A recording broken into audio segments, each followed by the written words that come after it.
Espero que hayan ido a votar. Eh,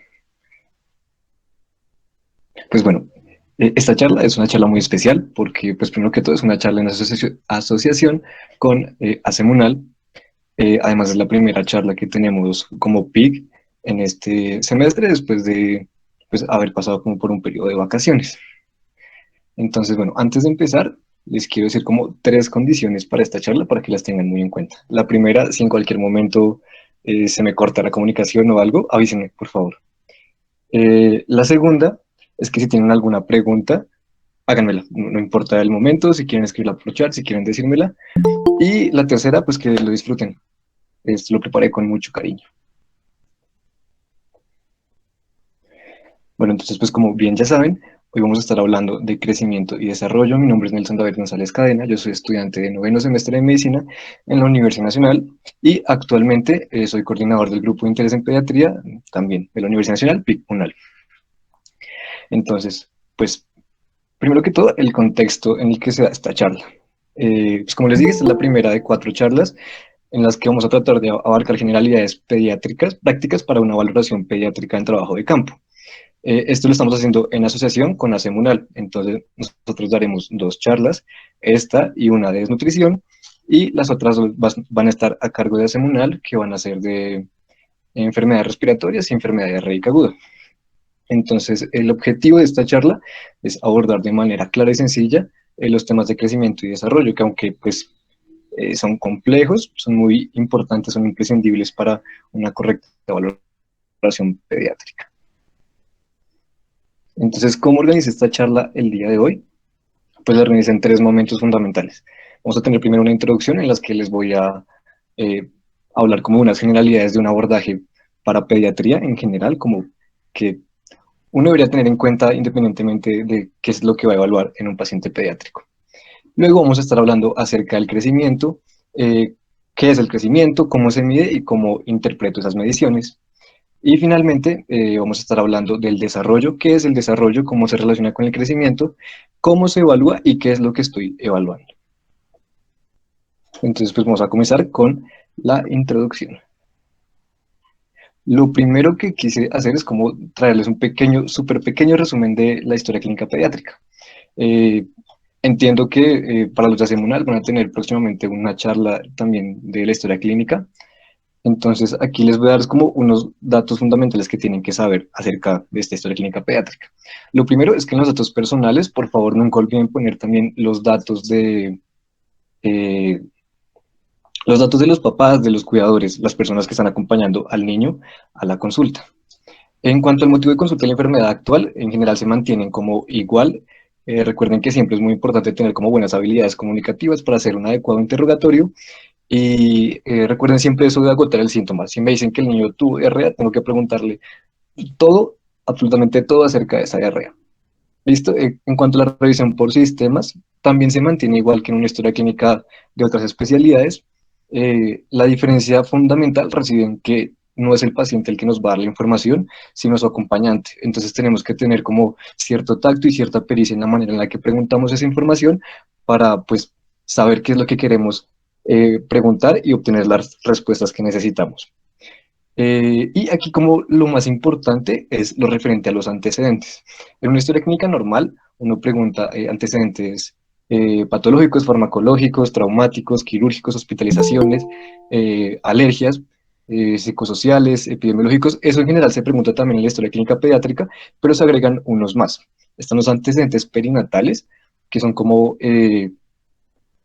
averiguar los sucesos que están alrededor del nacimiento del niño. Entonces, todo lo que pasó durante el embarazo de la madre, todo lo que pasó en el momento del parto y todo lo que pasó en las primeras horas de vida del niño fuera de ese contexto intrauterino, desde que nació, pues. También es muy importante preguntar las alergias, nunca se les olvide, porque después, no sé, formulan un acetaminofén, resulta que el niño es alérgico al acetaminofén, le hace una reacción anafiláctica y pues después, ¿quién va a responder, cierto? Entonces, nunca olviden preguntar alergias. En niños también es muy importante preguntar por inmunizaciones. Este no es el objetivo de la charla, hablar de vacunas, pero recuerden la canción de la vaquita, eso les va a ayudar. Y recuerden siempre decirle a los padres que, aunque se hayan atrasado en las vacunas, llévenlos para completar el esquema, no importa cuándo, tienen que completar ese esquema. Otra cosa importante que tienen que entender en pediatría es que las diferentes edades tienen nombres distintos. Entonces tenemos los neonatos, que son los niños recién nacidos. Es una edad que está entre el momento del nacimiento y el primer mes de vida. Tenemos también los lactantes, que están desde ese primer mes de vida hasta los 2 años, hasta los 24 meses. Entonces, como ven ahí, hay un niño, espérense, le señalo. Bueno, es una niña realmente, está tomando leche, por eso se llaman lactantes. Promuevan siempre la lactancia materna, por favor. Tenemos a los preescolares, que ya son niños que tienen como un nivel de independencia mayor, esa edad se comprende entre los 2 y los 5 años. Tenemos a los escolares, que son desde los 6 años. Entonces, pues, como su nombre lo dice, son los niños que empiezan a entrar a la escuela. Generalmente uno entra primero de primaria a los 6 años. Y finalmente tenemos a los adolescentes, que son de 12 a 18 años, y hasta ahí terminaría una valoración pediátrica. De ahí para allá es de otras especialidades. Bueno, entonces, a lo que nos convoca aquí el día de hoy, que es el crecimiento. Entonces, su importancia radica en que se constituye como uno de los factores más importantes cuando uno se está refiriendo a la salud de los niños. Incluso muchos autores refieren el crecimiento como el principal factor de vida saludable de un niño. Pero entonces, ¿qué es ese crecimiento? El crecimiento se define como un proceso fisiológico en el cual se da, o sea, fisiológico es que es normal, esperamos que suceda, y que si no sucede hay problemas. Entonces, ese proceso fisiológico en el cual hay un aumento del tamaño, ya sea del cuerpo en general o de una parte del mismo. Esos cambios corporales se pueden dar como ganancia de peso, ganancia de volumen o crecimiento lineal. Eso también se entiende como, en general, una ganancia pondoestatural. Y todos estos cambios se van a producir por mecanismos de hiperplasia e hipertrofia celular. Yo entiendo que aquí hay como estudiantes de diferentes semestres, entonces, para los que aún no saben, hiperplasia se refiere a cuando hay una multiplicación celular, las células se multiplican, e hipertrofia es cuando las células crecen en tamaño, o sea, si se agrandan. Entonces, ¿qué es lo que yo voy a medir? Así como en general, cuando uno habla de las medidas del cuerpo humano, nos referimos a la antropometría. Entonces, ¿qué evalúa la antropometría? El crecimiento lineal, es decir, la talla o longitud, el crecimiento ponderal, es decir, el peso, y el crecimiento cefálico, es decir, qué tanto está creciendo la cabeza, básicamente. Que eso refleja más bien el crecimiento del cerebro. También hay como otras mediciones antropométricas que no son el objetivo de esta charla, pero que existen, como por ejemplo en los adultos el perímetro de cintura, que nos habla de un posible factor de riesgo metabólico, o en los neonatos el perímetro torácico o el perímetro abdominal. Pero entonces, bueno, ¿cómo se mide? Cuando digo cómo se mide, me refiero a cómo se mide este crecimiento lineal, la talla. Entonces, aquí tenemos que dividir a los niños en dos grupos principalmente. Los niños menores de 24 meses y los niños mayores de 24 meses, o que se ponen de pie. Entonces, en estos niños menores de 24 meses, de 2 años, que no se ponen de pie, se miden acostados. ¿Y cómo se miden? Con este muñequito que se llama infantómetro. Entonces, les voy a explicar más o menos qué es. Pues es un aparato para medir la talla que tiene como unas partes. Tenemos aquí lo que se denomina tope fijo. Tenemos además una superficie que es en la que va a estar acostado el niño. eh, y tenemos una cinta métrica, como la ven ahí. Bueno, no se ve, pero pues imagínensela. eh, que pues es la que nos va a ayudar a saber cuántos centímetros está midiendo el niño. Además tenemos un tope fijo, un tope móvil, perdón, que se mueve, como pueden ver ahí. Entonces, este infantómetro se debe ubicar en un lugar plano. O sea, ustedes que van, bueno, los de Semunal, que van a hacer como actividad de CUMIS, que van a ir a trabajo de campo, si se llevan su infantómetro, deben ubicarlo en un lugar plano, en un lugar firme, que no esté inclinado, que no tenga turupes, para asegurarse de que esa medición sea confiable. Si no tienen como un piso firme, cemento, asfalto o baldosa, pueden ponerlo en una mesa que también sea firme, ojalá. Entonces, ¿cómo se realiza el procedimiento? Necesitamos a dos personas. Una persona que va a ser generalmente el acompañante del niño, que se va a encargar de sostener la cabecita contra el tope fijo. Y otra persona que va a ser el examinador, que se va a encargar de, con una mano, fijar las piernas del niño, pues, y con la otra mano se va a encargar de mover ese tope móvil para medir y anotar la medición. Entonces, aquí hay un dibujo en el que se ve un poco mejor. Acá está, pues, el cuidador, la persona que está acompañando al niño, o si no, puede ser un auxiliar en la examinación como un auxiliar médico. Entonces, como ven, aquí tiene que fijar la cabeza contra el tope fijo. Y además se tiene que asegurar de que tenga la espalda, los brazos y los glúteos pegados sobre esta superficie horizontal. Mientras que el examinador principal pues va a tener en su mano dominante, se va a encargar del tope móvil, y en su mano no dominante, como él tiene el reloj, se va a encargar de como que fijar las rodillas, asegurarse que las rodillas estén como fijas contra esa superficie horizontal, y además asegurarse de que los talones hagan un ángulo de 90 grados contra el tope fijo. Entonces, este procedimiento se debe realizar 2 veces, y si la variación que me da en esas 2 veces es mayor a 5 milímetros, debo realizar una tercera medición, sumo los 3 valores, los promedio, y ese valor que resulte es el que voy a anotar. Ahora, ¿cómo voy a medirlo en los niños mayores de 24 meses y que se ponen de pie? Pues este crecimiento lineal se mide en bípedo, es decir, con el niño parado.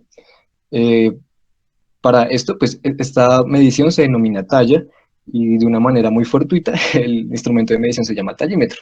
Entonces no creo que se les vaya a olvidar nunca. Eh, una vez más, en cuanto al tallímetro, necesitamos que esté en una superficie plana, que no tenga inclinaciones, que no tenga turupes, que no tenga huecos, para asegurarnos de que esta medición sea confiable.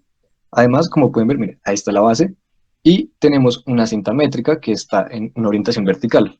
Tenemos que asegurarnos de que esa cinta métrica también esté apoyada sobre una superficie vertical que sea firme, como una pared, un poste, una reja, para asegurarnos también de que no se mueva y que no vaya a tener como variaciones en esa medición. Eh, y ahí arriba está señalando el tope móvil del tallímetro, que como ven aquí es el que nos va a dar la talla que estamos midiendo, y aquí va más o menos la cabeza. Entonces, lo primero que hay que hacer es revisar la posición. Entonces, el niño que está de pie debe tener 4 puntos de apoyo contra la superficie vertical: los talones, los glúteos, la espalda a nivel de los hombros y la parte más posterior de la cabeza. Adicionalmente, el niño también debe tener como ciertos paralelismos, es decir, que haya una simetría en su cuerpo. Entonces, ¿qué tenemos que ver? Que los hombros estén paralelos, que las caderas estén paralelas, que los brazos y que las piernas estén paralelas también.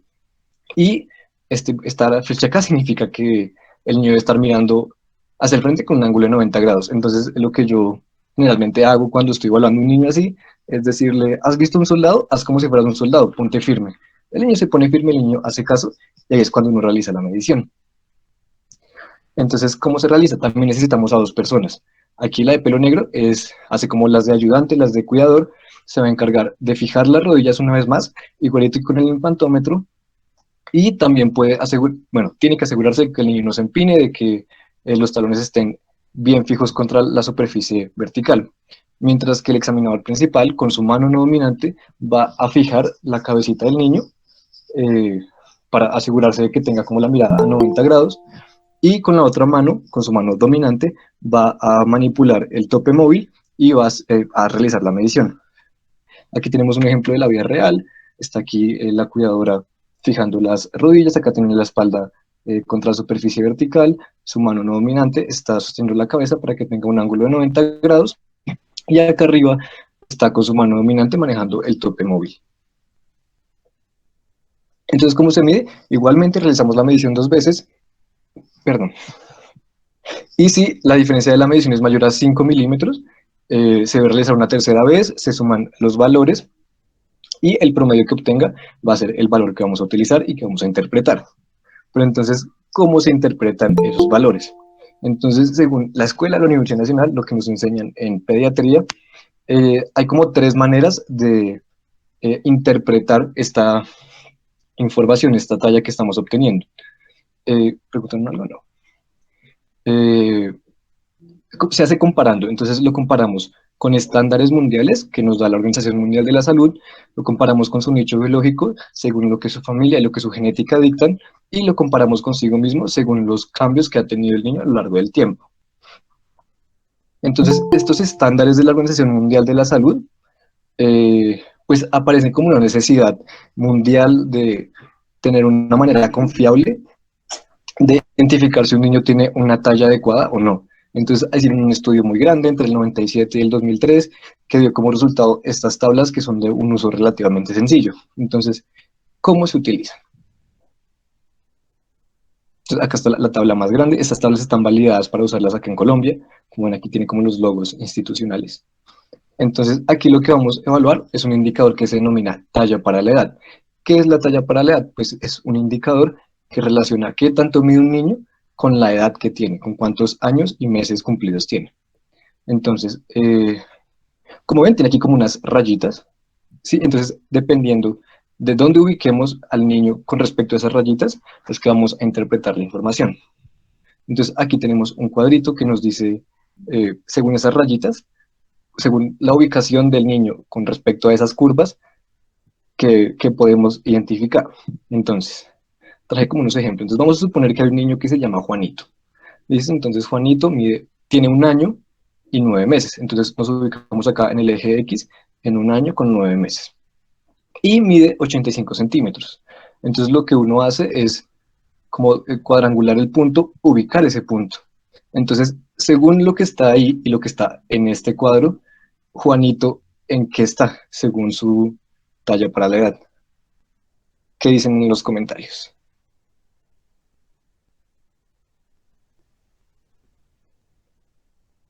No dicen nada.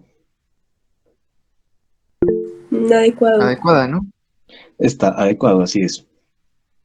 Entonces, resulta que Juanito tiene un hermano que se llama Pepito. Entonces, Pepito tiene 1 año y 3 meses y mide 75 centímetros. Entonces, una vez más, se ubica y se identifica el punto. Según eso, Pepito, ¿en qué rango está? Riesgo de talla baja. Está en riesgo de talla baja, así es. Y tienen un tercer hermano, es que son muchos hermanos. Este se llama Marianito. Entonces, Marianito tiene 9 meses y mide 65 centímetros. Entonces, uno lo ubica y según eso, Marianito, ¿en qué punto está?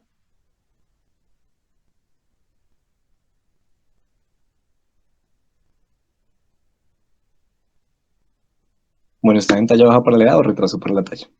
Entonces, ustedes dirán, no, ¿y yo de dónde voy a sacar esas tablas? Esas tablas las encuentran en Internet. Ustedes escriben ahí tablas de talla para la edad y les aparecen las tablas que son un montón, son como 20 tablas para niños, para niñas de diferentes edades, entre 0 y 17 años. Bueno, pero si dicen, no, yo quiero tenerlas en físico, las pueden imprimir. Dicen, no, yo no las quiero imprimir. Miren, hay un libro que venden en las librerías médicas que se llama IEPI, ahí vienen esas tablitas. No, no quiero comprar el libro porque son 18.000 pesos que me voy a gastar. Entonces, hay una aplicación que se llama calculadora antropométrica. Es bastante sencilla de usar. Ustedes lo que tienen que poner ahí es como la fecha de nacimiento, la fecha de la medición y cuánto les dio la medición. Entonces, a partir de eso, esta calculadora les bota un numerito. Y ustedes lo que tienen que hacer es tener en cuenta este cuadrito para interpretar esa información. Entonces, ya que lo interpretamos con los estándares mundiales, tenemos que interpretarlo con su carga genética. Es decir, según su genética, qué tanto ese niño puede crecer o qué tan bajito está, ¿sí? Entonces, para eso nos vamos a poner un poquito matemáticos. Y vamos a usar una fórmula. Esta fórmula, pues, está como validada. Hay algunas versiones, pero en general es lo mismo. Entonces, para eso necesito saber la talla de la madre y la talla del padre. Sumo esas dos tallas, las divido en dos y al valor que me dé. Si el paciente es niño, si es masculino, le sumo 6 centímetros y si es femenino, le resto 6 centímetros. Entonces, un ejemplo de la vida real, porque es mi ejemplo. Entonces, mi mamá mide 1,65, mi papá mide 1,73. Entonces, eso nos da 338 centímetros, lo dividimos en dos y nos da 1,69. Como yo soy hombre, le sumo 6 centímetros y queda 1,75. Adivinen cuánto mido. 1,75. Eso quiere decir que yo alcancé mi potencial genético. Ahora, esto es una camisa de fuerza, significa que todos los niños tienen que medir exactamente lo que da esta eh, fórmula. Pues no, realmente esto es como un rango que nos da idea de más o menos cuánto debería llegar a medir cuando el niño llega a los 18 años. Entonces, por ejemplo, supongamos que hay una niña, se va a llamar Anita. Entonces, Anita tiene 8 años y mide 1,20. Entonces, yo hice el cálculo y descubrí que cuando... Ah, ok. Ahí está la aplicación que recomienda José. Eh, bueno, hice el cálculo y entonces Anita tiene un potencial de crecimiento de 1,56 m. Entonces, lo que hago es ubicarlo a los 18 años y tener en cuenta ese punto. Entonces, como ella es niña, yo puedo decir que el valor o la estatura a la que ella puede llegar es Esto que me dio, más o menos 5 centímetros. Si está dentro de ese rango, digamos que yo no me preocuparía. Y como ven, está sobre la curva de -1. Entonces resulta que Anita en este momento tiene 8 años y mide 1,20. Entonces nos da acá. Aquí lo que me interesa es que Anita, independientemente de que está en un riesgo de talla baja, se mantenga ahí, que haga como una línea a lo largo de su vida en la que no se salga de ese canal. Lo que realmente me preocuparía acá es que la curva de Anita haga una curva así. Eso sería muy preocupante. Ahora, el hecho de que esté por debajo de -1 y que tenga un riesgo de talla baja, independientemente de que sus papás sean bajitos, no quiere decir que tampoco me va a alarmar, solo que no me voy a alarmar tanto como si su potencial genético fuera, digamos, de 1,70. En ese caso, sí diría como, hey, algo muy grave puede estar pasando. Finalmente, lo podemos comparar consigo mismo. Entonces, para comparar a un niño consigo mismo, lo que hay como dos estrategias. La primera es verificar la curva, como les dije anteriormente, que su curva se mantenga como siguiendo como paralelos a las demás curvas, que no atraviese de un canal al otro. Y la otra manera es identificando o evaluando la velocidad de crecimiento. Entonces, ¿cómo se hace? Ya, un ejemplo. Entonces tenemos acá la tablita y vamos a fingir, bueno, o a fingir no, imaginar suena más bonito. Imaginar que hay un niño que también se llama Juanito y llega la mamá y tiene esta curvita. Entonces, Juanito ha sido medido como en estos tiempos, a los 3 años, a los 4 años, a los 4 años y medio y a los 5 años. Entonces, cuando yo verifico la curva, lo que me interesa es que Juanito se mantenga como con esta tendencia entre la línea verde y la línea amarilla. Me preocuparía cuando la línea de Juanito haga algo más o menos así. Va por acá y cruza una de las curvas. Esto me preocuparía y me preocuparía aún más si la curva se aplana. Es decir, si se ve algo así, esto es como un ejemplo súper exagerado, pero es como para que entiendan que ese aplanamiento de la curva es algo muy grave. La otra opción que tengo es evaluar la velocidad de crecimiento. A partir de los 4 años y hasta los 10 años, un niño debe crecer más o menos entre 5 y 6 centímetros. Entonces lo que yo hago es revisar cuánto medía cuando tenía 6 años, tenía 5 años. Aquí esto da 102 centímetros, acá 107, es decir, que creció 5 centímetros por año y que su ritmo de crecimiento está adecuado.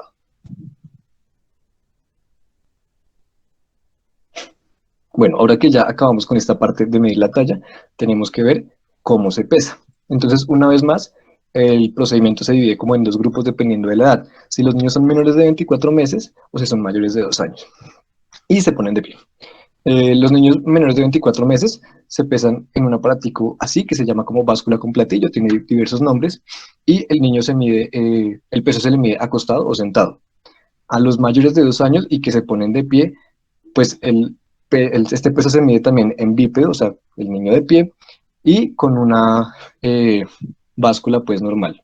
Eh, para mis compañeros de semunal que se van a ir a ese trabajo de campo, lo que se recomienda en esos trabajos de campo precisamente es usar una de esas básculas digital que ojalá tenga pila, revisen que tenga pila y que ojalá también esté calibrada. Si no está calibrada, pues vamos a tener como problemas con la confiabilidad de esa información. Entonces resulta que ustedes se fueron por allá a un pueblo en Morro Pelado, lejos, lejos, lejos, y allá no tienen báscula con platillo, desafortunadamente. Entonces, en esos casos extremos, hay una manera para poder medir el peso de un niño, siempre y cuando pues tengan una báscula de estas, y es pesándolo con la madre, o pues con el cuidador que lo acompaña a la consulta. ¿Cómo se realiza este procedimiento? Eh, Primero se pesa a la mamá o al acompañante con el niño y luego se pesa a la mamá sola. Esos valores se restan y el valor que nos quede es el peso estimado del niño. Digamos que esto es algo poco confiable y que se debe usar solo en esos casos muy extremos en los cuales no es posible pesar al niño solo. Entonces, ¿cómo se pesa? Las cosas que tenemos que tener en cuenta. Lo primero es la posición de la balanza o de la báscula. Así como el infantómetro y como el tallímetro, tiene que estar en un lugar que esté plano, que no esté inclinado. Eh, Esta báscula de platillo la pueden poner sobre una mesa firme. La otra, pues no tanto porque sería difícil subir al niño a una mesa. Entonces, sí, que esté en un lugar firme. Cuando vayan a realizar la medición, se tienen que asegurar de que la balanza esté en cero, sea digital o sea mecánica. Luego, pues realizan la medición y después de que hayan terminado esa medición, tienen que asegurarse una vez más de que esta balanza esté en cero. Si no está en cero, significa que esa balanza, o pues que hicieron mal la medición, o que la balanza está descalibrada y los valores que obtengan no van a ser confiables. Entonces, ¿cómo peso? A los niños menores de 24 meses los voy a pesar sin nada de ropa, acostaditos o sentados, así como está este niño tan hermoso acá. Eh, a los niños mayores de 2 años, lo que dice la OMS es que todos se deberían pesar sin ropa. Sin embargo, pues varios otros autores consideran que puede ser, si el niño no quiere quitársela toda la ropa, no lo podemos obligar en primer lugar, y que además pues también hay que respetar su intimidad. Entonces, bueno, y ustedes de Semunal que van a ir por allá, no sé dónde van a realizar las mediciones, pero si es en un lugar abierto, pues tampoco es propicio desnudar al niño totalmente. Entonces lo que se recomienda es que se mida con la menor cantidad de ropa posible, es decir, en ropa interior y en calzones. Eh, una vez más, este procedimiento se debe realizar idealmente 2 veces. Aquí como que se complica un poco la trama. Si como esta medición que yo realizo tiene diferencia del mayor al doble del rango de error del margen de error de su instrumento de medición, tienen que realizar una tercera medición. Ahora, es muy difícil saber cuál es el margen de error de estas básculas, estas balanzas, pero lo que yo encontré es que en general la mayoría tienen un margen de error de 20 gramos. Entonces, ¿qué vamos a hacer? Si la variación es mayor a 40 gramos en las dos mediciones, se realiza una tercera medición y se promedian los resultados. Ahora, ¿cómo se interpreta? Al igual que la talla, se puede interpretar según estándares internacionales o consigo mismo. En este caso no la interpretamos con un nicho biológico porque puede ser que los padres o pues sean obesos o pues no se estén desnutridos y no nos dé información realmente confiable. Entonces, según los estándares que tenemos, hay dos indicadores, uno que es el peso para la talla y otro que es el peso para la edad. El que está legislado en Colombia, el que dice la resolución 2465 de 2016, que se debe usar para evaluación individual, es el peso para la talla. Sin embargo, pues según la escuela, la Universidad Nacional, lo que nos dicen algunos de nuestros profesores es que el peso para la edad puede ser usado para evaluar como esa ganancia de peso en niños menores de 2 años, sobre todo si el niño ha sido prematuro y pues teniendo en cuenta que los prematuros tienen como esta dificultad para ganar el peso de manera adecuada. Entonces, ¿cómo interpreta? En este caso vamos a hablar solamente del peso para la talla, que es el que es más útil y que en el trabajo de campo les va a servir como más. Entonces, como pueden ver aquí, tenemos en el eje X la longitud, en el eje Y tenemos el peso. Aquí también tenemos una tablita, solo que esta tablita tiene como un poco más como más rangos, como pueden ver también tiene más curvas. Pero en esencia el manejo es exactamente el mismo. Entonces yo ubico la longitud de la niña, en este caso vamos a decir que es, no sé, Julianita, que pesa 14 kilos. Lo marco y lo ubico. Entonces según este cuadro, ¿cómo está Julianita? Es adecuado para la talla. Así es. Entonces, estas también son muchas hermanas. Entonces, Julianita tiene una hermana que se llama Marianita. Marianita mide 90 centímetros y pesa 12 kilos. Entonces, según eso, y según el cuadro, ¿qué tiene Marianita? ¿O en qué rango está? Un peso adecuado. Así es, era una trampa. Lo puse amarillo para que se confundieran. Y tienen otra hermana que mide 85 centímetros y pesa 8 kilos. Según eso, ¿qué nos daría? Desnutrición aguda severa. Así es. Entonces, resulta que este tema de la desnutrición también es bastante complejo. Entonces, requiere de una charla propia, pues por eso mismo se va a dar una charla propia. Entonces, están invitadísimos, estén súper pendientes de nuestras redes sociales, que esa charla se va a realizar en los próximos días. Y finalmente tenemos aquí a la otra hermanita que también mide 90 centímetros, pero ella pesa 16 kilos. ¿Qué nos da?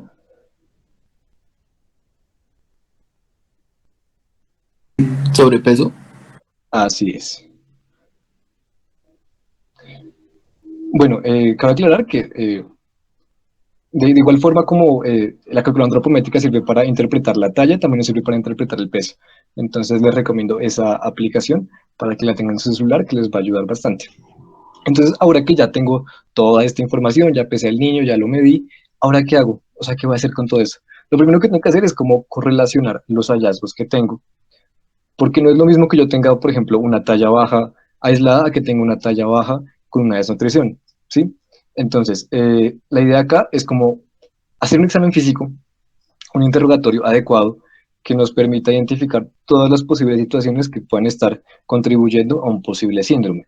Si yo identifico ese posible síndrome, identifico ese problema, puedo empezar a tratar y dependiendo de la complejidad de ese problema que yo me encuentre, puedo decidir si, bueno, en el caso de los médicos generales, si es necesario que lo remita o lo puedo tratar, ¿sí? Por ejemplo, eh, hay un niño que no está creciendo y que también está como bajito de peso, pero resulta que también yo lo vi y está súper pálido y en el examen físico se encuentra taquicárdico. Además, la mamá me dice que ese niño quiere dormir todo el día y que no pone atención en el colegio. Entonces, ¿qué hago yo? Pues lo agrupo y digo, no, este niño probablemente tenga una anemia, ¿sí? Pues como problema puede ser la anemia. Trataría esa anemia, le diría los consejos a la madre que tiene que mejorar la alimentación, le formulo tal vez un hierro, hago pues, naturalmente los paraclínicos correspondientes y eso estaría como dentro de lo que yo como médico general puedo tratar. Pero si resulta que ese niño tiene como una talla baja y un peso bajo, además tiene como un historial de enfermedades genéticas y tiene como fáciles características, yo como médico diría probablemente ese niño tiene una enfermedad genética y lo remito porque se sale dentro de mis conocimientos para tratarlo, ¿sí? Bueno, aparte de eso, les hablé la otra medición antropométrica importante que es el perímetro cefálico. Como pueden ver, está como dividida el tema de eh, peso y talla con respecto al del perímetro cefálico. Y eso es porque la interpretación del perímetro cefálico va aislada de esa interpretación del crecimiento pondoestatural. Entonces, ¿hasta cuándo se debe hacer esta medición? La legislación colombiana dice que se debe hacer hasta los 3 años. Algunos autores, algunos profesores dicen que hasta los 2 años. Pues sin embargo, lo que dice la resolución es que hasta los 3 años. Y también aclara que si hay un niño mayor de 3 años o hasta 5 que nunca le han hecho el perímetro cefálico y que llega por primera vez a mi consulta, sí lo puedo medir y sí lo puedo interpretar, solo la primera vez. Entonces, ¿qué necesito para eso? Una cinta métrica como esta, miren, así, una de estas. Entonces, ¿cómo lo voy a hacer? Lo primero que tengo que hacer es mantener quieta la cabeza del niño. Lo que nos recomiendan generalmente es que uno se ponga de lado y que pueda ver la cabeza así. Lo segundo va a ser ubicar los puntos más prominentes. ¿Cuáles son los puntos más prominentes del cráneo? La glabela, es decir, esta parte que está como entre la mitad de las cejas, y la prominencia occipital, o el occipucio, que es como la parte más posterior de la cabeza. Entonces uno va a pasar la cinta métrica como por los dos puntos, mirándolo de lado, y se va a ver algo más o menos así. Entonces ese valor, pues lo van a anotar, y digamos que aquí no hay ninguna indicación de repetir la medición. Ahora, si ustedes hacen esa medición y consideran que algo como que no cuadra, que probablemente la tomaron mal, pues la pueden repetir. Ahora, ¿cómo se interpreta? Pues también tenemos una de estas maravillosas tablas de la OMS. Esa es mucho más fácil de interpretar. Como pueden ver, aquí hay como 5 curvas, pero todo lo que caiga dentro de esas 5 curvas, vamos a decir que es normal. Todo lo que está por arriba de la curva roja superior, vamos a decir que es factor de riesgo para el neurodesarrollo, y todo lo que quede por debajo de esa curva roja, vamos a decir también que es factor de riesgo para el neurodesarrollo. Entonces, un ejemplo, que hay un niño que tiene un perímetro cefálico de 49 centímetros y tiene 2 años y 10 meses. Entonces, según esto, podemos decir que tiene un perímetro cefálico para la edad normal. Ahora sí, hay un niño que la cabeza le mide 52 centímetros, que tiene 2 años, nos da por acá, eso quiere decir que tiene factor de riesgo para el neurodesarrollo. Y si hay otro niño también de 2 años, pero que la cabeza le mide 43 centímetros, por ejemplo, vamos a decir que también tiene un factor de riesgo para el neurodesarrollo. Pero bueno, entonces, ¿qué es ese factor de riesgo para el neurodesarrollo? Pues eso lo vamos a ver en la siguiente parte, que es el desarrollo. No sé si tienen alguna pregunta hasta el momento, alguna queja, algún reclamo, o continúo.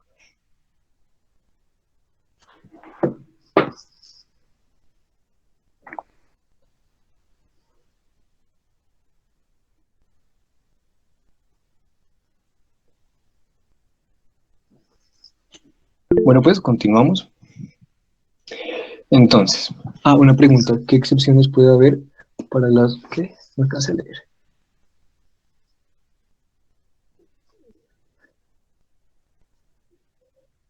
Ok, pues digamos que las excepciones son específicas de cada vacuna. Eso depende del tipo de vacuna. Es que hay algunas vacunas que son como vivas atenuadas, otras que son como fragmentos celulares, y dependiendo de eso y dependiendo de la condición que presente el niño, eh, pues está contraindicada. Hay algunas contraindicaciones que son como inmunodeficiencias. eh, bueno, es que es como otro tema, pero lo que sí te puedo decir es que esas como enfermedades leves que la gente suele creer que son contraindicaciones, realmente no son contraindicaciones, como por ejemplo enfermedad diarreica aguda, infección respiratoria aguda, no constituyen como realmente una excepción para esas vacunaciones. Hay una inmunodeficiencia que es como inmunodeficiencia, efectivamente sí, hubo una charla de eso el semestre pasado, es verdad. Sí, sí, yo me estaba desviando del tema, perdón. Entonces continúo. Eh, pues sí, después de haber tenido como esos conceptos básicos acerca del desarrollo, pues lo que nos eh, llama a estar aquí ahora es el desarrollo. Entonces, digamos que la gente suele pensar que el crecimiento y el desarrollo como que es lo mismo, porque pues como ese pensamiento popular, como el consulta de crecimiento y desarrollo, entonces es como es lo mismo. Realmente son diferentes, pero están muy relacionados desde el punto de vista de que si yo tengo un crecimiento adecuado, voy a tener probablemente un desarrollo adecuado. Bueno, mejor dicho, necesito un adecuado crecimiento para tener un adecuado desarrollo. Pero entonces, ¿qué es ese desarrollo? Una definición podría ser la ganancia paulatina de actividades y funciones como en diferentes campos, campo cognitivo, motor, lingüístico, emocional, sentimental, comportamental y social. Y eso refleja la maduración de la morfofisiología del individuo. Esa maduración que se da a nivel de sistemas, a nivel de órganos y a nivel celular. Y esto es sobre todo cierto a nivel del sistema nervioso central. De tal manera que cuando uno evalúa este desarrollo, está también evaluando la indemnidad de ese proceso de desarrollo neurológico normal. Asimismo, como que les comentaba, un adecuado crecimiento me va a permitir tener un adecuado desarrollo.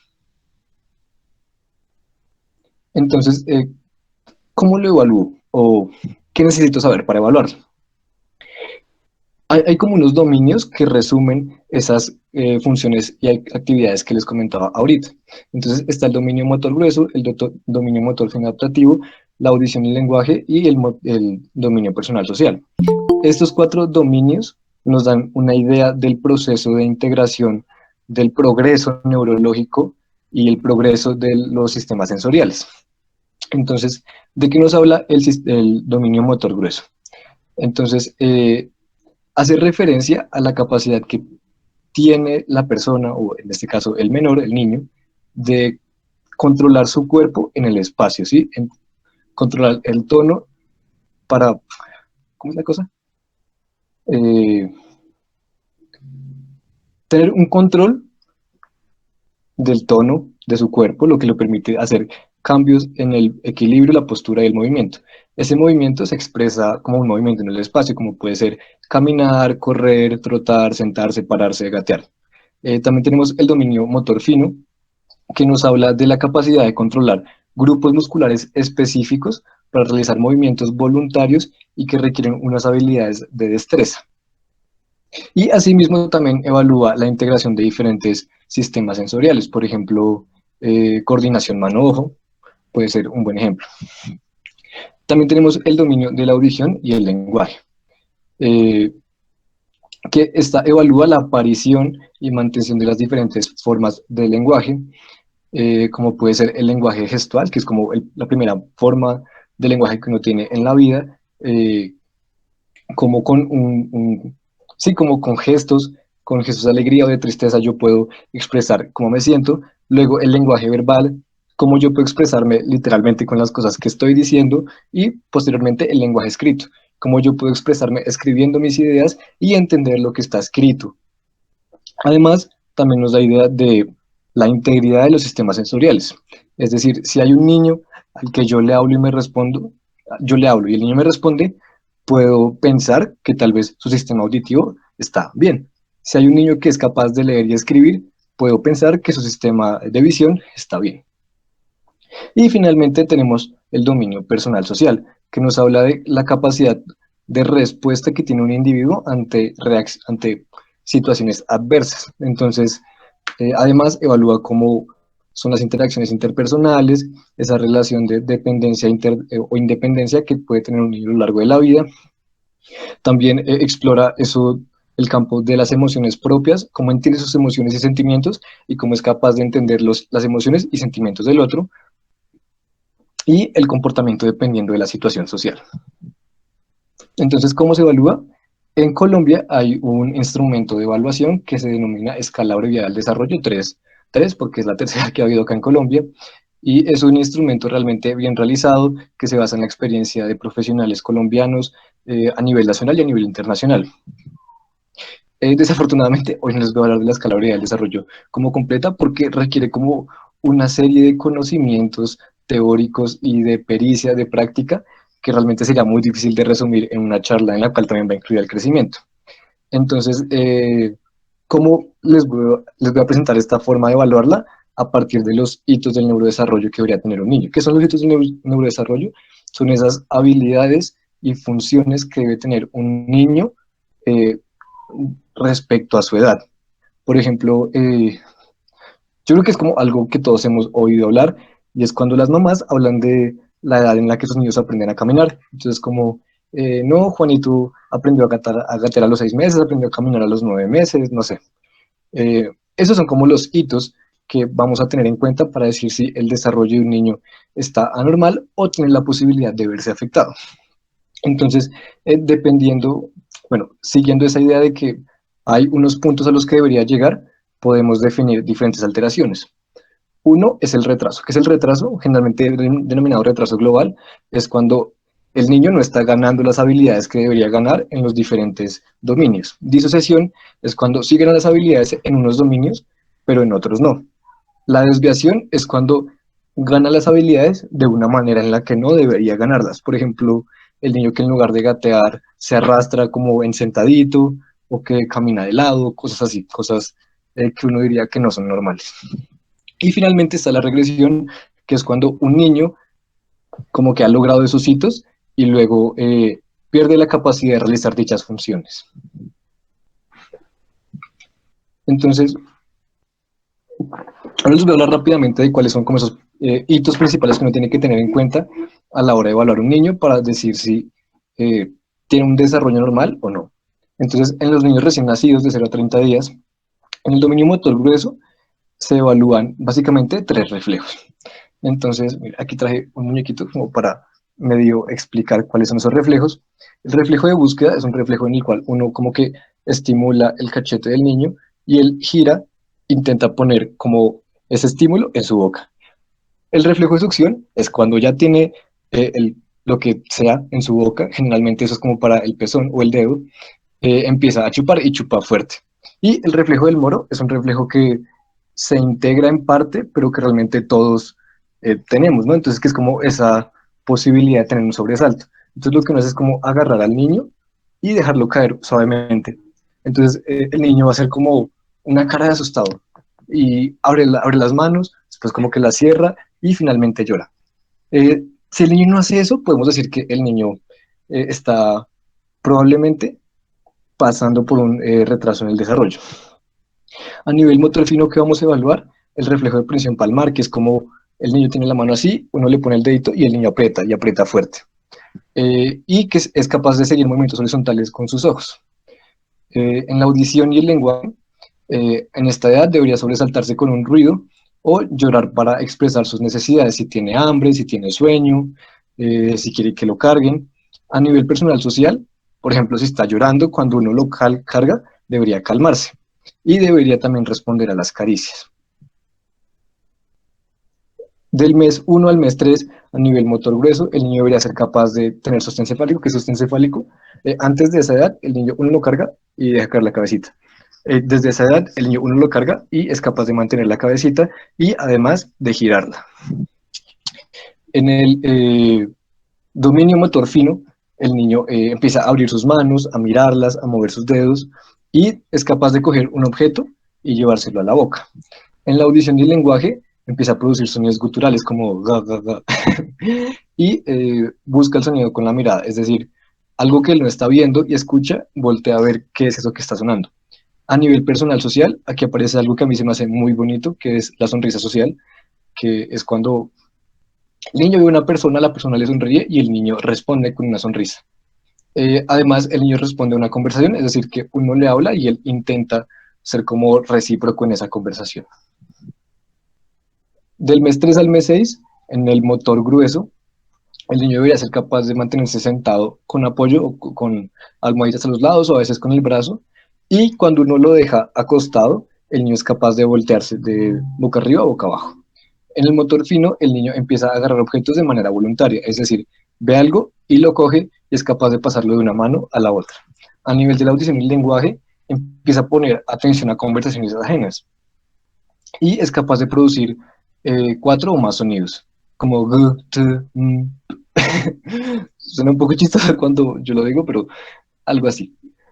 A nivel personal, social, el niño empieza a reírse a carcajadas cuando uno le hace caricias, cuando uno juega con él, y cuando uno juega con él, él busca seguir jugando. Entre el mes 6 y el mes 9, en el dominio motor grueso, el niño ya es capaz de, primero, sentarse sin apoyo, es decir, uno lo deja ahí y él se queda, y luego de uno lo pone acostado, el niño es capaz de sentarse solito y mantenerse sentado. Y empieza a realizar el arrastre, que es como arrastrarse boca abajo, básicamente.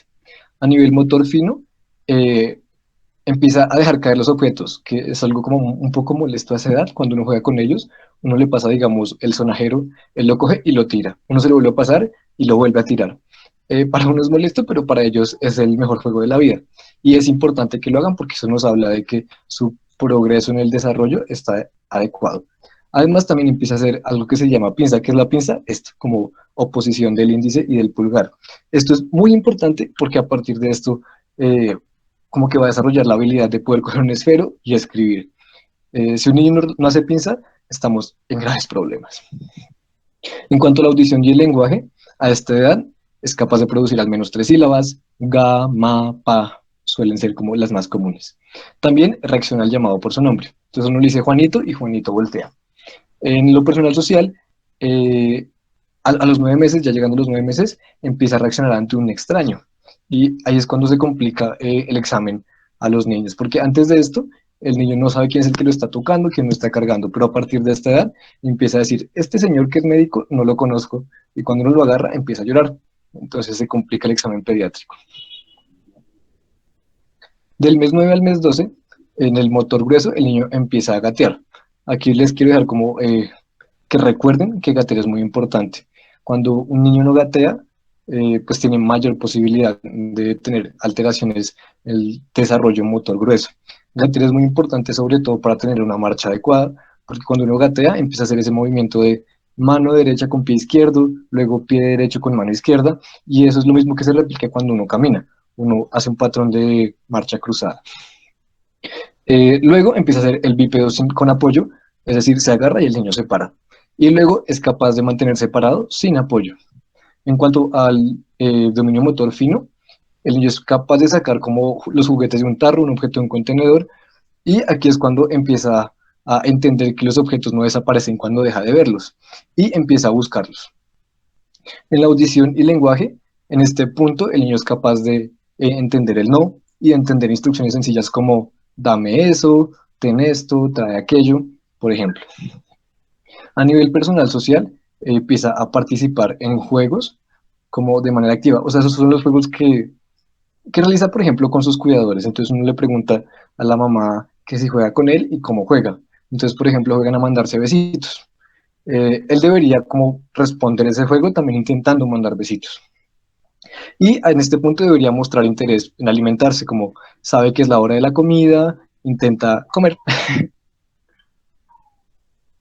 De entre el año y el año y medio, en el desarrollo motor grueso, empieza a dar pasos solos, Luego empieza a caminar con el desplazamiento cruzado que les mencionaba, entonces camina con pie derecho y mueve el brazo izquierdo, camina con pie izquierdo, mueve el brazo derecho.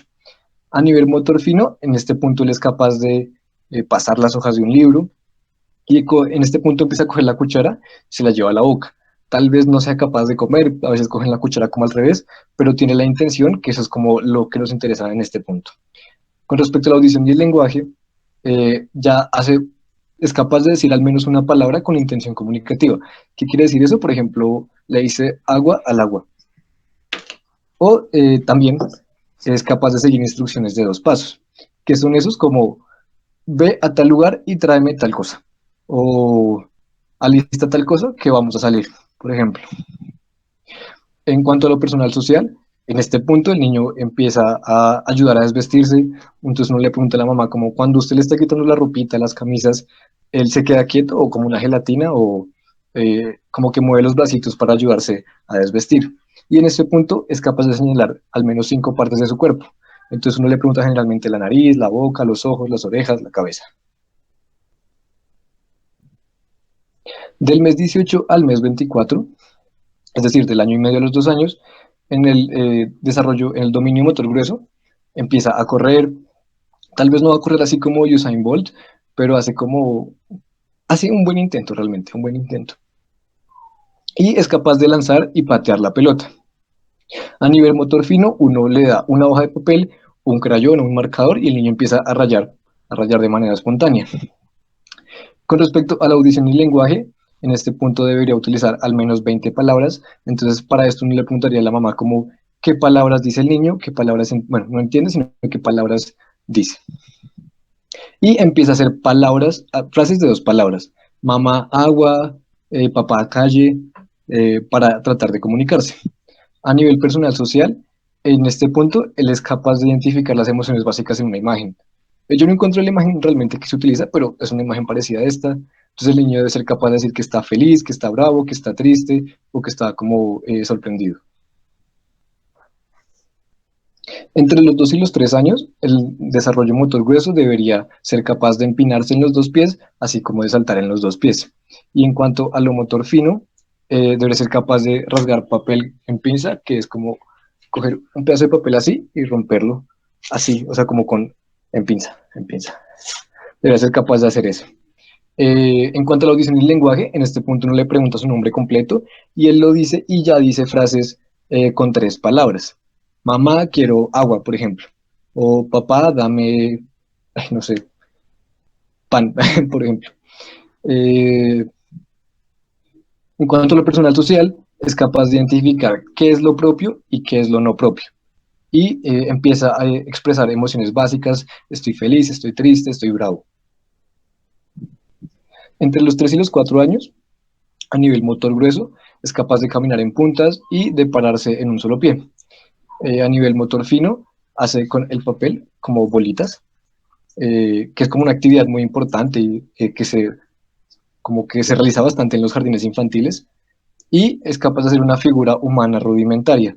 Esos dibujos, por algún motivo, siempre parecen como neveras, pero el hecho de que él como que dibuje un tronco, unos brazos y una cara, hace como, y nos ayuda a darnos cuenta de que tiene un desarrollo normal. En cuanto a la audición y el lenguaje, es capaz de describir al menos 5 objetos por su uso. ¿Qué es eso? Uno le pregunta, ¿para qué sirve el lápiz? Para escribir. ¿Para qué sirve la cuchara? Para comer. ¿Para qué sirve el cepillo de dientes? Para lavarse los dientes. Y es capaz de hacer comparativos. Entonces, compara y contrapone, pues, cosas como calor y frío, rápido y lento, por ejemplo.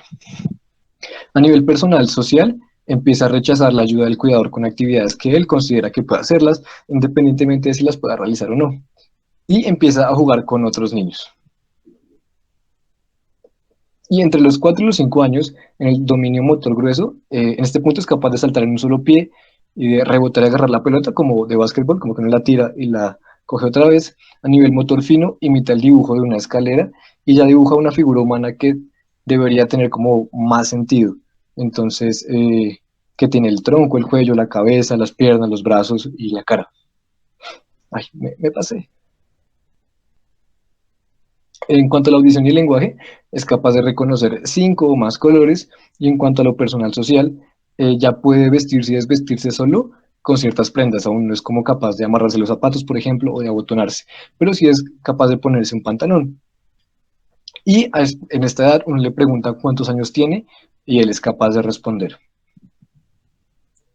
Bueno, y después de eso, ¿qué vamos a hacer? Pues como esta no es la escala abreviada del desarrollo, digamos que no nos sirve como un instrumento de tamización como si lo haría usando esa herramienta.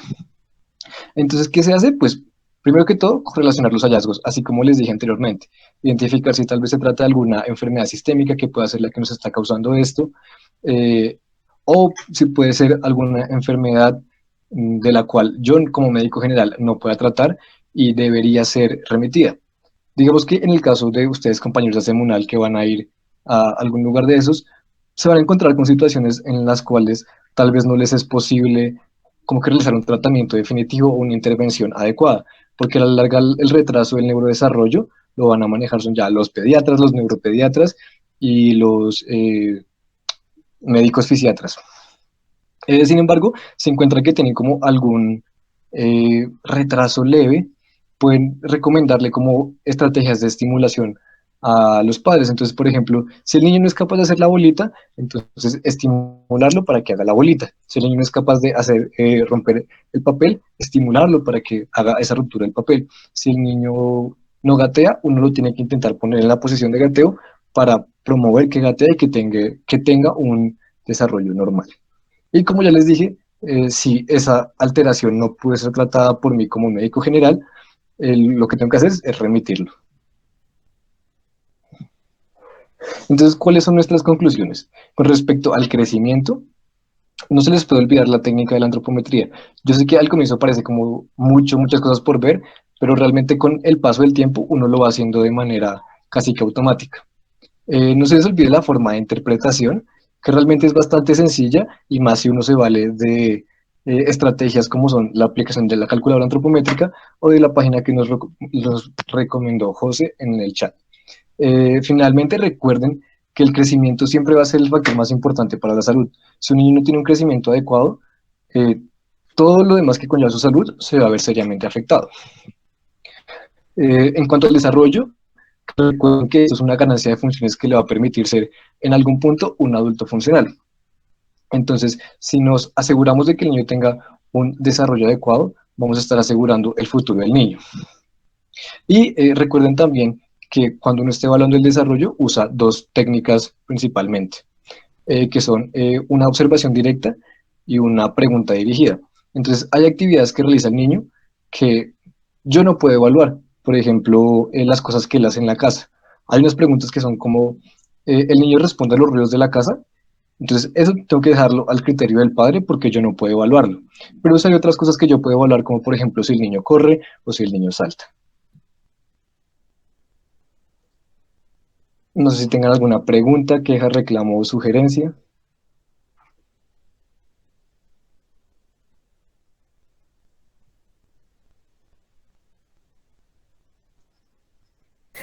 Yo tengo una pregunta. Sí, ¿quién habla? Tiene fiebre. Hoy sí. Vale, yo no entiendo bien esta parte de evaluar el desarrollo. ¿Lo hace frecuentemente el médico general? Bueno, sí. Esta escala se debe realizar, bueno, hay una legislación en Colombia, que no recuerdo el número, pero entonces ella nos dice cada cuánto debemos realizar esto. Eh, Eso se realiza como en las consultas. Entonces hay unas consultas que, es que, ¿cómo lo digo? Estas consultas están como programadas, es decir, todos los niños deben tener como mínimo ese número de consultas. Eh, unas consultas van a ser realizadas por médicos generales, otras consultas van a ser realizadas por profesionales de enfermería. Esas consultas son específicamente para evaluación del crecimiento y del desarrollo. Entonces, en esas consultas, aparte de ser como una consulta general, se evalúa el crecimiento, como les dije, y hacen la medición con la escala abreviada del desarrollo, que pues, es como una manera estandarizada de medirlo. Entonces, las personas que realizan esa consulta son, han tenido como entrenamiento en el manejo de este instrumento. y lo realizan. Entonces, el médico general tiene que hacer eso, sí, pero solo cuando pues está trabajando con niños en esas consultas de crecimiento y desarrollo. Es decir, que en una consulta de medicina general normal, en la que dura 15 o 20 minutos, pues tal vez no vas a tener que hacerlo. Deberías tener como en mente eh, los principales hitos a los que debería tener ese niño en esa edad y los preguntas rápidamente. No da el tiempo de hacer la evaluación completa. No sé si esa era la pregunta. Sí, más o menos es eso. Ok, Gracias. Hola, ¿puedo interrumpir? Nelson, sí, perdón. dale. Pues una cosa, aparte de, pues para complementar, es que toda la escalabilidad del desarrollo, pues hay una guía súper específica de cómo se mide cada uno de los hitos del neurodesarrollo. Y en teoría, todo consultor que esté pues habilitado para hacer consulta de crecimiento y desarrollo tiene que tener los elementos para poder medir cada uno. O sea, no es solo como lo de la sonrisa social y eso que uno lo puede ver a simple vista, sino digamos en los niños más grandes ya son cosas muy específicas, digamos que pueda apilar cubos y ese tipo de cosas, pues el consultorio tiene que tener los cubos y esas cosas para que se pueda realizar de manera adecuada y además los criterios para decir que el niño cumple el hito en neurodesarrollo son tremendamente específicos. Entonces, estoy de acuerdo en que una evaluación completa del desarrollo a nivel neurológico en una consulta de medicina general normal es un poco complicada y estoy de acuerdo en que todos tenemos que tener en cuenta y tener en la cabeza más o menos eh, en qué hito del neurodesarrollo debe ir ese niño a tal edad, más o menos como en un esquema muy grande especialmente en el tema motor. Y si no está en esos sitios de neurodesarrollo, pues pensar en enviarlo hacia un especialista en pediatría o en casos pues específicos a un neuropediatra. Creo que es eso. Gracias, José. Sí, totalmente. Hay otra pregunta, bueno, varias preguntas que hace Laura Andrea Orjuela. Entonces, en caso de encontrar talla o peso bajos únicamente en la evaluación, ¿qué recomendaciones debería darse al cuidador? Eso depende, o sea, depende de qué es específicamente lo que estás encontrando. Si encuentras como una talla baja, definitivamente un diagnóstico de talla baja, el paso a seguir sería remitirlo a un pediatra, una persona que se encargue del enfoque, porque eso puede tener muchas causas. Cuando te refieres al peso bajo, digamos si es como riesgo de desnutrición, si tiene una desnutrición aguda, moderada o severa, dependiendo de la severidad, deberías tratarla o tratar de remitirla. ¿Qué recomendaciones debería darle al cuidador? Pues lo ideal es que el niño tenga, con respecto al crecimiento y a la talla, eh, como una nutrición adecuada, ¿sí? Entonces, lo que te voy a recomendarle es que debe comer un alimento, pues como las 5 comidas y que las comidas fuertes que tengan esa división del 50% de carbohidratos, 30% de grasas y 20% de proteínas, pero digamos que en muchas ocasiones eso los padres simplemente no pueden porque no tienen como la posibilidad económica de hacerlo. Entonces, a veces eso transgrede más allá de una recomendación y se convierte en un problema social. ¿Qué valor tiene el IMC para estudiar el crecimiento? Ese se usa sobre todo para evaluar niños mayores de 5 años y según la resolución 2465 de 2016, dice que tiene validez sobre todo a nivel de estudios poblacionales. ¿Qué indicaciones dar al cuidador si un niño empieza a caminar antes de gatear? Bueno, eso pasa como frecuentemente por el uso de como los caminadores y de los corrales. Entonces lo que uno debe recomendar es que no usen los gateadores y que no usen los corrales y que promover en el niño la posición del cuadrúpedo, que es como la posición en cuatro, y ayuda como promoverlo a que se mueva en esa posición. Entonces uno lo pone así y adelante le pone como un juguetico para que el niño camine hacia allá. Bueno, no camine, sino gatee hacia allá. Hasta donde es normal un retraso en el crecimiento en prematuros. Esa en la talla, es que hay un concepto que es como la edad corregida. Entonces, dependiendo de qué tan prematuro es el niño, uno debe como, ay, es que ¿cómo lo explico? Se supone que los niños deberían nacer a las 40 semanas. Entonces, dependiendo de qué tan prematuro es el niño, uno calcula cuánto le faltó para completar esas 40 semanas y respecto a eso, uno como que lo encuadra en ciertos grupos.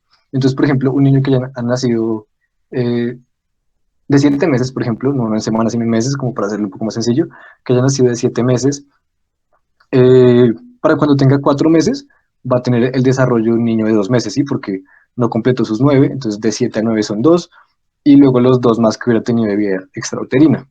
Entonces, ese cálculo de la edad corregida se debe realizar hasta los 2 años para, sí, para la valoración de la talla. Cualquier alteración del neurodesarrollo debe remitirse. Bueno, lo que pasa es que cuando tú haces la escala breve del desarrollo, tú no vas a diagnosticar nada, tú lo que vas a encontrar son como, una herramienta de tamización.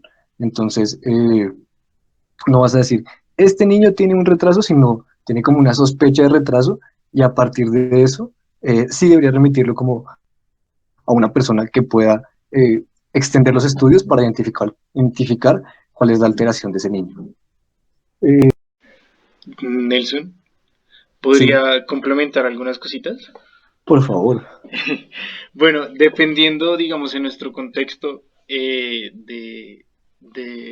digamos, de población urbana o rural, debemos pues tratar de identificar que la talla baja o el peso bajo sea por desnutrición o por anemización del paciente, una anemia crónica, por, no sé, falta de esos estímulos alimenticios que tal vez el niño no pueda tener en las zonas rurales. Entonces, dependiendo de dónde usted esté trabajando, dependiendo de dónde ustedes estén laborando o haciendo su salida de campo, deben tener eso en cuenta.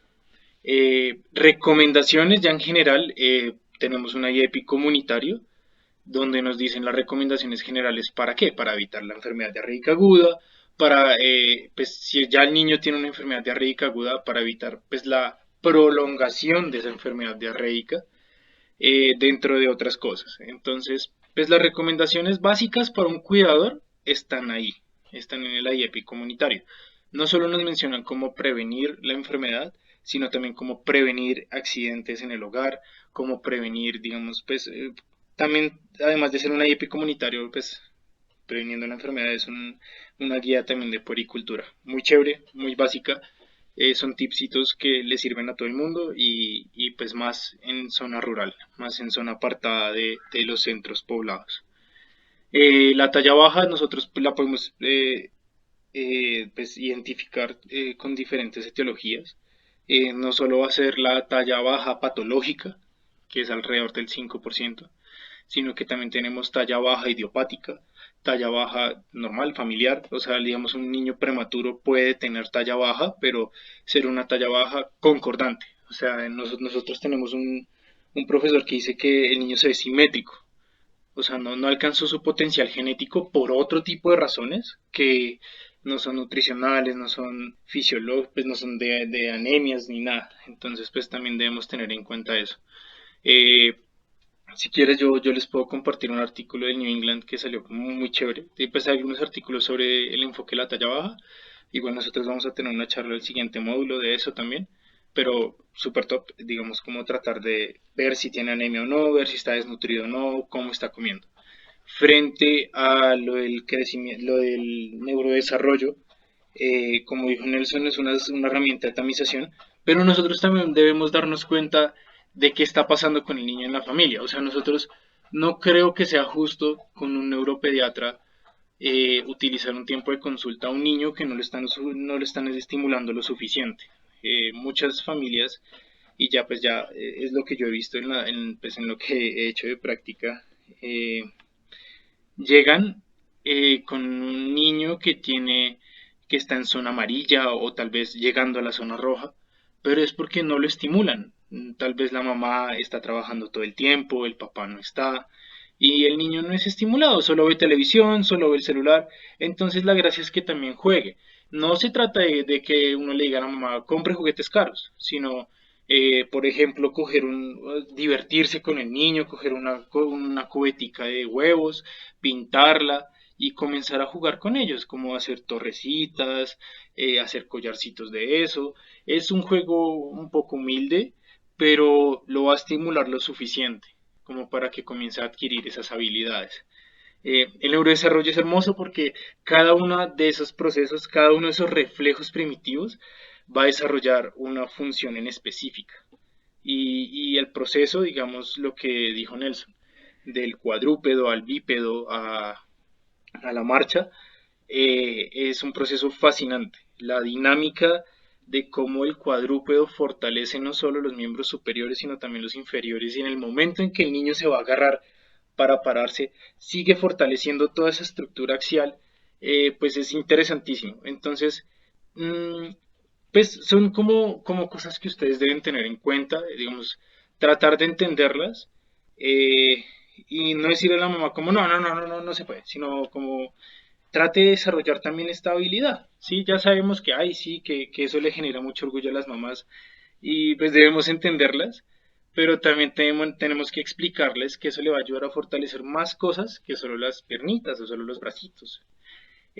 Adicionalmente con el IMC también es una medida pues más que todo de descripción metabólica. Entonces ver que también estamos en metabolismo, pues es una medida que en niños se ha usado mucho, pero pues ahorita, pues desde hace un poco tiempo, pues se ha ido infravalorando, perdón, subvalorando, porque pues no demuestra bien cómo está el niño, ¿cierto? Tenemos muchos mejores indicadores que el IMC, pero pues sigue siendo una parte útil en la evaluación del crecimiento del niño, pero pues hay mejores medidas. Y ya, eso sería como todo para complementar.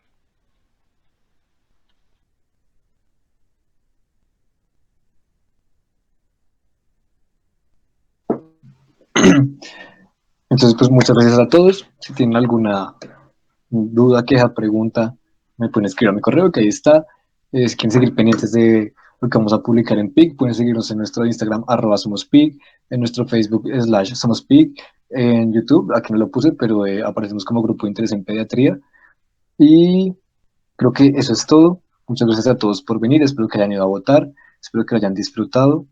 ¿Cuándo es la siguiente charla? Aún no lo tenemos definido, pero les vamos a estar avisando por nuestras redes sociales. Espero que les vaya muy bien y que descansen. Muchas gracias.